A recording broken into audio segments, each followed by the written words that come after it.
네, 여러분 안녕하세요. 어제 MBC 뉴스에서 여론조사로 시원하게 한 방 날려줬네요. 문재인 대통령의 지지율이 51%가 넘었네요. 야, 진짜 이거 실화냐? 그리고 민주당 40%, 국힘당 19%. 얘네가 이 추풍과 북풍으로 어떻게 해서 이제 그 추석 민심을 바꿔보려고 진짜 영혼을 바쳤지만 안 됐네요. 이 정도 됐으면 얘네는 좀 전략과 전술을 좀 바꿔야 될 것 같은데 얘들 뭔가 좀 새로운 걸 좀 개발해야지. 지금 이 조국 때 이 표창장이 좀 통했다고 이 패턴을 계속해서 두 달에 한 번씩 계속 쉬지 않고 써먹으니까 이제 사람들이 이제 관성화가 된 거예요. 왜? 공격의 패턴하고 공격을 하는 이 공격수들이 똑같잖아요, 사실. 모든 사건에 여러분 보세요. 모든 사건의 공격수가 똑같아요. 국힘당, 조중동, 윤석열, 찐득이, 정의당, 그리고 정의당 포괄 똑같아요. 기자들도 똑같아요. 똑같은 사건에 여러분 보시면 진보 언론도 마찬가지고 KBS도 마찬가지예요. 똑같은 사건에 일으키는 사건을 비슷한 논조로 다 같이 함께 쓰는 사람들의 기자들의 이름이 똑같아요, 여러분. 플레이어가 같다라는 거지. 그러니까는 똑같이 판박이가 나오고 법세론 계속 나오지. 무슨 민생대책위원회 나오지. 예, 움직이는 시민단체까지 똑같은 패턴을 가지고 사람만 바뀌는 거야. 공격하는 대상만 바뀌는 거예요. 그러니 이게 통하나. 게다가 얘네가 이런 짓을 할 때의 공통점이 또 하나 있어요. 본인들의 악재가 터졌을 때예요. 윤석열의 악재가 터지거나 국힘당의 악재가 터졌을 때예요. 그럴 때 꼭 이런 식으로 공격을 하거든. 그러면 국민들도 요즘은 정보가 한 방향으로 듣는 게 아니잖아. 최소한 이런 짓을 하는 애들이 저렇게 공정을 말하고 정의를 말하고 청년의 미래를 말하는 애들이 이해충돌을 얘기하는 애들이 최소한 저것들이 저런 말을 할 자격이 있는 애들이 아니라는 거 정도는 국민들도 안단 말이에요. 이제는. 그리고 쟤네들의 공격이 얼마만큼 말이 안 되고 과하다는 거 정도는 아무리 뉴스를 열심히 안 봐도 이제는 안단 말이에요. 근데 얘네들이 본인들이 어떻게 보면 본인에 빠진 거지. 얘네들이 엄청난 화력을 가지고 진짜 무슨 태풍을 하나 일으키죠. 예, 한 2개월짜리 태풍을 일으킨다고 쳐요. 예, 그 태풍을 일어나는 와중에 그리고 본인들은 꼭 여론조사를 또 중간에 합니다. 그때는 당연히 여론조사가 기울죠. 태풍이 막 몰아칠 때니까. 근데 태풍이 끝난 다음에 늘 패턴이 똑같아요. 그 여론조사는 다시 또 탄력적으로 올라와요. 원상태로. 이 패턴이 계속 반복이 되는데 본인들만 모르는 것 같아. 좀 빨리 바꿔야 될 것 같은데? 네, 어제 여론조사 윤석열이나 조중동이나 이 국힘당은 멘붕이 왔을 것 같은데? 네, 며칠 전에 추미애 장관 아들이 무혐의가 났죠. 추미애 장관이 그랬잖아요. 내 아들 가지고 그렇게 무책임한 정치 공세한 인간들, 무리하게 고소고발 남발해가지고 정말 국론 소모한 인간들, 제보자의 일방 주장 그거 공식 정치 공세로 이용한 인간들 다 사과하라고. 사과 안 하면 어떻게 된다? 고소고발 되는 거죠. 예, 조국 장관이 잘 났잖아요. 정의원도 지금 고소고발 많이 하고 있잖아요. 그 윤미향 의원 남편도. 이렇게 계속 고소고발을 해서 본때를 보여줘야 돼요. 예, 전 추미애 장관도 그렇게 하리라고 믿습니다. 그리고 이재명 지사도 고소고발 딱 하니까 별로 안 하잖아, 이제. 그러니까 당해주면 쟤네는 끝까지 괴롭힌다니까요. 그리고 또 하나는 얘네들이 이런 식으로 정치 공세를 소모적으로 함으로써 결국은 그 진실이 드러나는 시간이 있지만 다시 또 그 고난을 겪은 그 대상은 또 한편으로 성장해요. 조국 장관도 마찬가지고 윤미향도 마찬가지고 추미애 장관도 마찬가지예요. 그러니까 큰 정치인이 돼 있고 돼 있어요. 그걸 겪어낸 사람들은.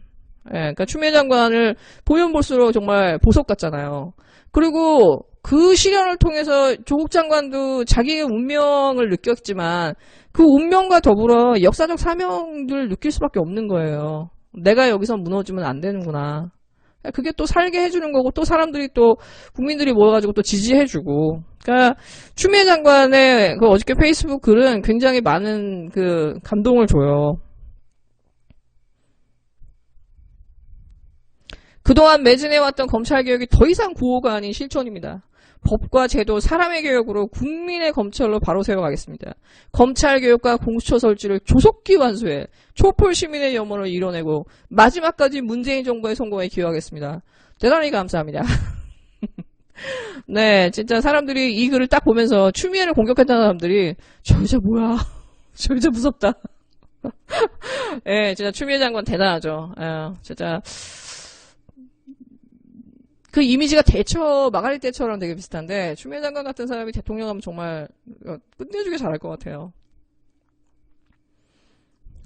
제가 어저께 뉴스를 보면서 사실 굉장히 분노한 뉴스가 하나 있는데 최영희 인권위원장이 한국일보랑 인터뷰를 했어요. 근데 이 인터뷰가 되게 뭐한 게 뭐냐. 시작은 차별금지법으로 얘기해요. 차별금지법 통과 못 시키면 이건 나라 망신이다. 그러니까 자기가 임기를 있는 동안에는 차별금지법을 통과시키겠다라는 거죠. 그러니까 동성애법을 넣어서. 왜냐 우리나라 교회나 이제 지금 국진당이 반대하고 있잖아요. 그러면서 사실 그 인터뷰의 상당 부분이 거의 한 3분의 1을 차지하는 부분이 박원순 시장에 대한 사건이에요. 근데 이 지금 인권위가 박원순 시장 사건을 조사하고 있고, 예, 법세련도 달려가서 인권위에 진정했죠. 뭐 보수단체들 인권위에 진정했죠. 여성단체들 싹 지나가서 막 보라색 옷 입고 우산 쓰고 막 그 앞에서 걷기 했잖아요. 이 사람의 인터뷰를 보면요, 왜 얘네들이 검찰에 가지 않고 인권위로 갔는지를 알 수 있죠. 지금까지 이 문재인 정부에 들어서 일어난 미투 사건들이 여성단체나, 예, 여성의 전화, 성폭력 상담소나 이런 소위 여성단체를 중심으로 해서 만들어진 것들이잖아요. 뭐, 탁현민도 마찬가지고, 원종원 다 여러분 자세히 보세요, 기사를. 다 여성단체가 주도한 거거든요. 그리고, 뭐, 김지은도 그렇고, 지금 이 박원순 시장의 고소인도 그렇고, 김재련, 노랑머리가 이렇게 주도한 거고, 뒤에서. 그리고 거기에 뭐 JTBC나 SBS가 이렇게 등장을 하고 이것을 끌고 가는 그 핵심은 소위 말해서 여성단체들이에요. 근데 이 여성단체의 연합이 국가인권위원장으로 추대한 최초의 그 사람이 추천한 사람이 최영애예요. 그리고 이 최영애가 결국은 세 사람의 후보 중에서 최종적으로 낙점이 돼서 국가인권위원장이 되거든요. 그리고 이 사람은 성폭력 상담소의 설립자이기도 하면서 서울시의 젠더 특보였죠. 그러니까 김순영 전대 특보. 그 남인순 그 보좌관 했었는데 서울시 젠더 특보로 가잖아요. 그 젠더 특보 자리에 있었던 사람이에요. 그리고 그 사람이 국가인권위원장으로 가면서 김순영이 거기 젠더 특보로 들어간 거예요. 그러니까 한마디로 박원순 사람인 거죠.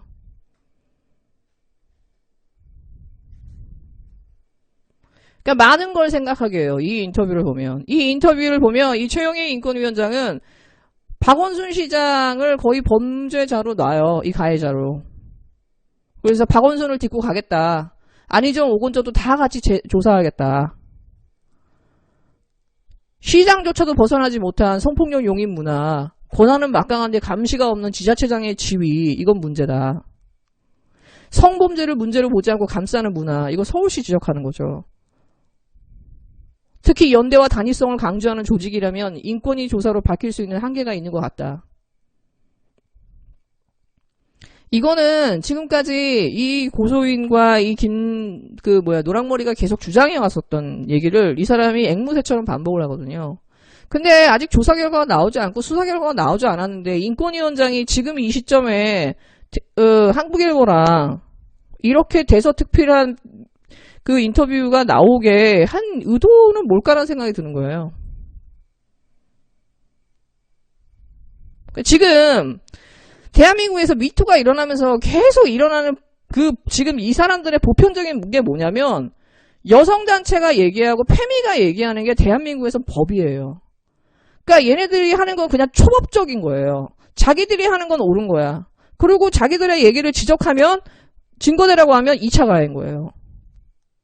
그리고 자기들이 하라는 대로 안 하면은 이제 그 사람 득달같이 가가지고 물어 뜯는 거죠. 그러니까 여러분, 그 박원순 시장 때 이렇게 보시면 남인순이나 정춘숙이나 보면은 입장 발표를 되게 늦게 했어요. 민주당 여성 의원들이. 왜 그럴까요?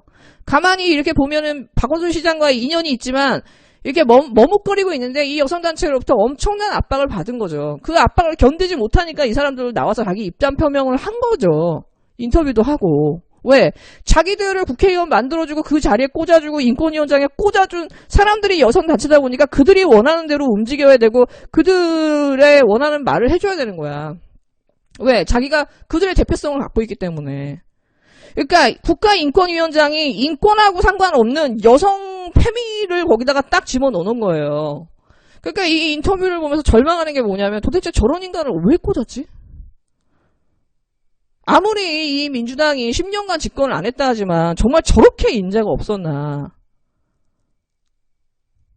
참여정부 때 인권위원장 생각하면 사실 참여정부 때 인권위는 정말 많은 일을 했잖아요. 사실상 정말 너무나 많은 진보를 했는데 지금 이 최영희 인권위원장 된 다음부터는요. 여성 이슈 외에는요. 사회적 약자에 대한 문제라든가 이런 거 하나도 없어요.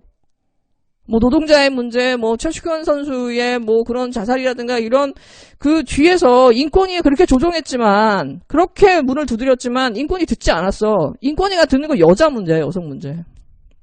미투. 그러니까 이 사람은 차라리 무슨 여성 인권국이나 이런 걸 해야 될 사람인데 이런 사람을 갖다가 인권위원장에 앉혀놓으니까 이 진짜 엉망진창이 되는 거죠. 그러니까 제대로 된 전문성이 없는 사람을 그러니까 누군가의 계파에 의해서 계파들이 그 장자를 꽂은 거 아니에요. 그러니까 하나같이 이 장관급 자리들이 자기 일을 안 하고 딴짓하고 있는 거잖아.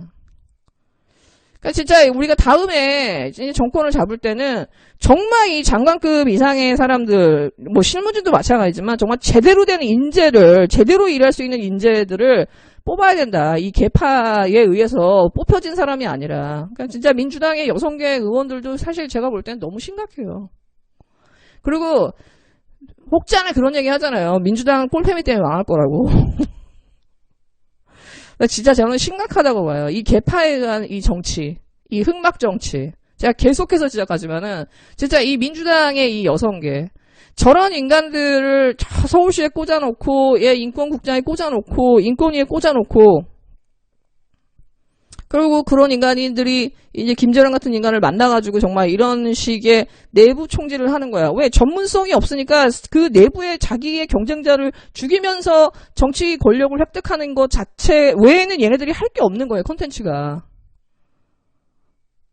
이걸 적나라하게 보여주는 거예요. 그리고 자기들끼리 똘똘 뭉쳐있고 그거대로 하지 않으면 또 그 내부에서 자기를 물어뜯고 저는 박원순 시장도 결국은 자기가 키운 사람들에 의해서 희생된 거라고 봐요. 그렇기 때문에 마지막에 그 어떤 말도 남기지 못했을 거라고 봐요. 인간에 대한 극도의 환멸 때문에. 너무 안타까운 것 같아요. 네, 여러분 즐거운 하루 되세요.